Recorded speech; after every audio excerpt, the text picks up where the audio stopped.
কত বড় কচুটা দেখেছো বাবা? এই যে দেখো,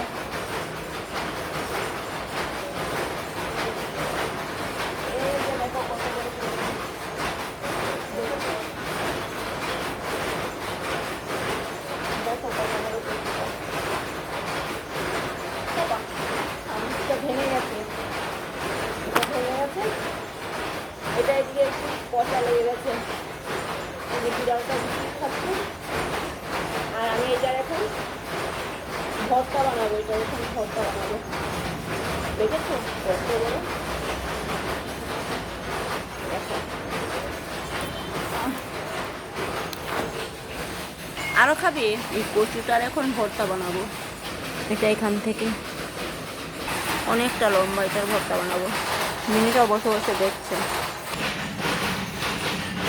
এই কচুটার এখন ভর্তা বানাবো। দেখেছো কত বড় কচু? আর ওখানে বিড়ালটা বসে রয়েছে। এখন এই কচুটার এখন ভর্তা বানাবো। তোমরা দেখতে থাকো আমার কচুর ভর্তাটা। কাঁচাই বানাবো। বিশাল বড় কচু কেটে নিলাম, কেটে নিয়েছি। মান কচু ভর্তা বানাবো।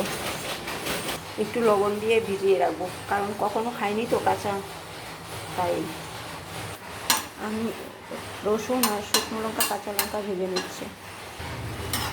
এবার কালো জিরে দিয়ে দিচ্ছি।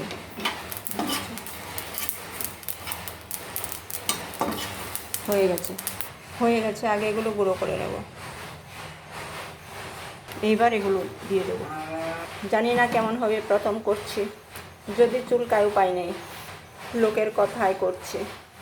পেঁয়াজ দিলাম আর লবণ দিলাম। আর তোমরা যদি করো না, এগুলো একদম ছোটো ছোটো করে কাটতে হবে, তা না হলে হচ্ছে না। কিন্তু হয়ে গেছে, নামিয়ে নিয়েছি। এবার এটার মধ্যে কাঁচা সর্ষের তেল মেশাবো। আর অনেকে নারকেলও দেয়, আমার ছিল নারকেল, কিন্তু ঝামেলার জন্য আর দিলাম না। এইবার একটু কাঁচা সর্ষের তেল দিচ্ছি, মেখে নেব। হয়ে গেছে।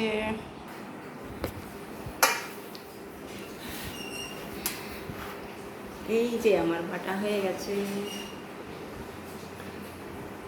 কে কে খাওয়া হবে আমাকে কমেন্টস করে বলো, ঠিক আছে? সবাই ভালো থেকে আর আমার ভিডিওগুলো দেখো।